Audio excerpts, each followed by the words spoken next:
Good morning everyone, well done with how you got on with your area work yesterday. Today we're going to be looking at area of irregular shapes.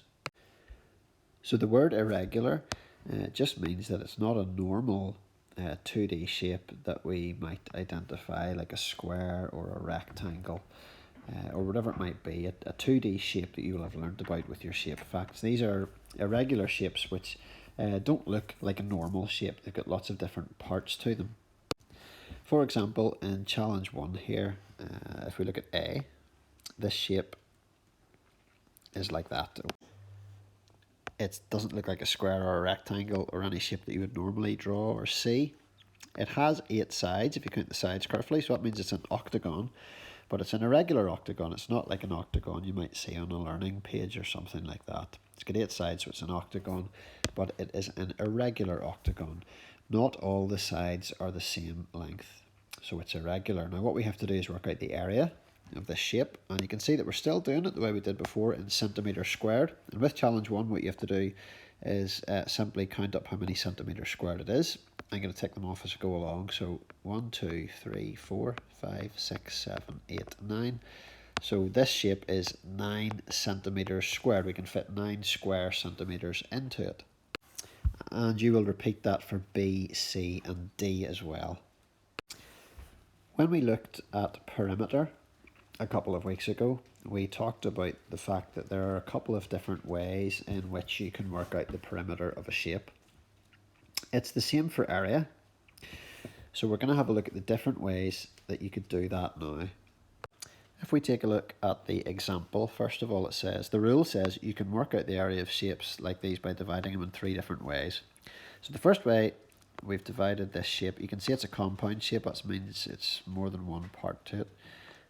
It's like 2 rectangles, or a square and a rectangle, that have been stuck together.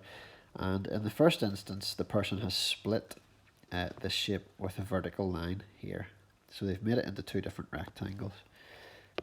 And the first one that they've worked out is the big one here.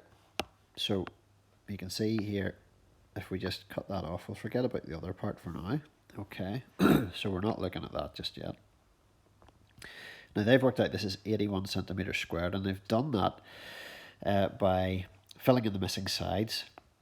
Okay, so we can see here that from this side of the square is 9 centimetres. We know it's a square because this side is also 9 centimetres, and we know that using the little methods that we used when we talked about perimeter, because 3 and 6 make 9. So from here to here, it's the same length as that, and that is 9 centimetres. So we've got a 9 by 9 square, which gives us 81 centimetres squared. Now, for the other little rectangle, they've worked out that it's 18 centimetres squared, and the measurement's already there for that. Well, the vertical one is, which is 6. The horizontal one we can work out because the longest side, the longest horizontal side of the shape is 12 centimetres. This one is 9, so we know that 9 plus whatever this little bit is altogether is 12. So that must be 3. Okay, so this part here is 3. And this rectangle then, again, we're forgetting about this bit now, we've already done that. This rectangle is 6 times 3, so that part's 18. So what you do when you have worked out the area of both parts of your shape is you add them together. And I've done that here. Okay, so 81 and 18, and that's given 99 centimetres squared. You could do that by splitting the shape horizontally as well. Okay, so it's the same method, but they've worked out the big one here, the bigger part of the shape, which is 12 by 6, and the smaller part, which is 9 by 3. Now it's the same shape, they've just split it horizontally instead of vertically. It doesn't matter which way you do it, as long as you work out the area of each part accurately, of course, and add them. You will get the same answer. Again, it's 99. Each part was a different measurement, but the answer is always going to be 99. Another method we talked about whenever we did perimeter was imaginarily extending our shape out to make it into a regular quadrilateral. So if you can master this little method, it's a bit of a time saver. It's a little bit of a shortcut. Okay, so what you do is we take this corner and we imagine that we can pull it out to make it a full quadrilateral here. Okay, so we pull that corner out and we turn it into a quadrilateral, so this becomes four-sided shape. It's going to be a rectangle, which is 12 centimeters by whatever the vertical side is, 3 and 6, so that's going to be 9. So 12 centimeters by 9 centimeters. Now I know that 12 times 9 is 108. So the whole thing, this whole quadrilateral, is 108 centimeters squared. But remember, I've got to take this little section away at the end. Now we know that this part here, as it shows us on our example, is 3 centimeters. This line here, we just need to work out because it's missing. So we're looking at the horizontal lines. So this one, 9 and 12, well, we already worked out that the difference is 3. So 9 plus 3 is 12. So I know that this little part here is 3 centimeters. So the area of this little square that we added in to our shape is 3 times 3, which is 9 centimeters squared. So if this part's 9 centimeters squared, it's not included in our shape, so we have to take it away from 108. So 108 take 9 gives us the same answer as the other ones. It's 99 centimeters squared. If you can master that little shortcut, it does make life a little bit easier for you. It's a quick way to do it. But if you're not sure, try it by splitting the shape into 2 different parts. I'm going to do A with you as an example. Now, first of all, what I have to do is decide, am I going to split my shape vertically or horizontally? There's no right or wrong way to do this. I think I'm just going to cut this little bit off my shape and split it vertically. Horizontally is equally as good. You just have to work out your missing sides. So, let's look at the area of the bigger part of my shape first of all. Now I know that it's 6 centimeters long, but the width up here is the width of the whole shape. Now remember, I only want to go to here. So this tells me that it's 2 centimeters across and the whole thing is 10 centimeters across. So really I want to find out this width here. Okay, this is 2 and this is 10. So 10 altogether, take away this little part which is 2, leaves me with 8 centimeters. So the width of this part of my shape is 8 centimeters. So here I have a rectangle which is 6 by 8. And as we know, area is length times width. So this is going to be 6 times 8, and I know that 6 times 8 is 48 centimeters squared. So I have that. I have the area of the larger part of my shape. Now the smaller part I know is 2 centimeters wide. Just need to find out how long it is. This vertical side of my shape is 6 centimeters and this vertical side is 4.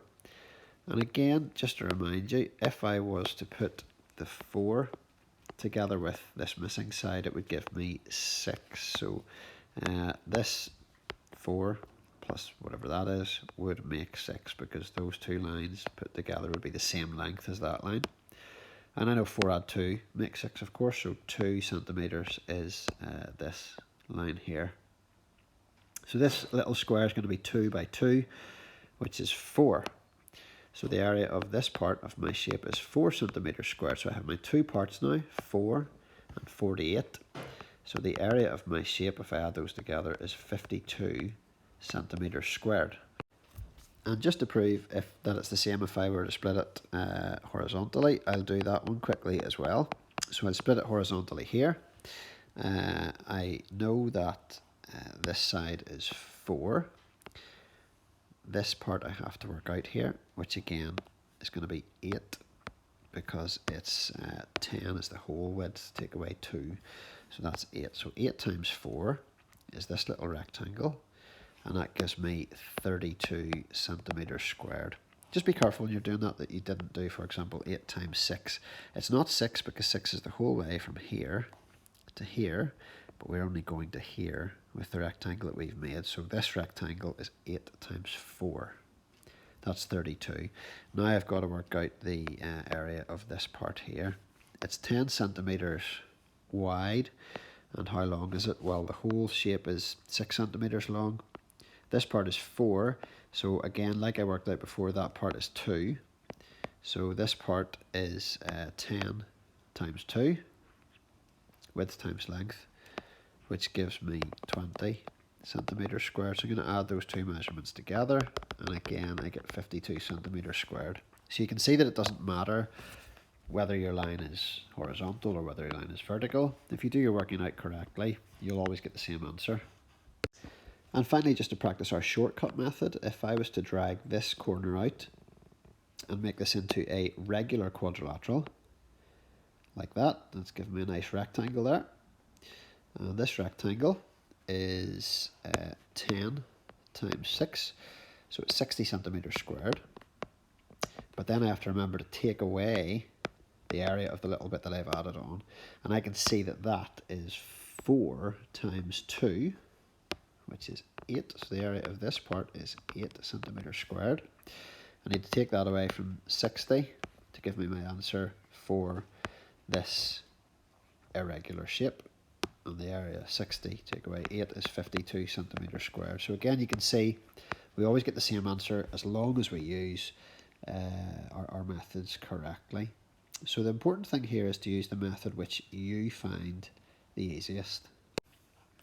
Choose your method that you want to use and work out B and C. In question 2 we have clippings from newspapers, and again we're going to be using the same methods here. So if I just look at A as an example, clipping from a newspaper, and I have to work out the area of this clipping. I'm going to choose to split this one, I think, vertically. So I'm going to split it here, and I'm going to work out the area of this part first of all. This is 20 centimeters. I don't know what this is yet, but I do know that this is 10 and this is 20. So 20 altogether will be 10 plus whatever this is. So I know 10 plus 10 is 20, so this must be 10 centimeters as well.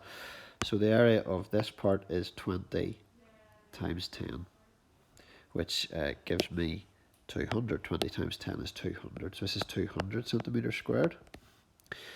And I need to now work out the area of this part.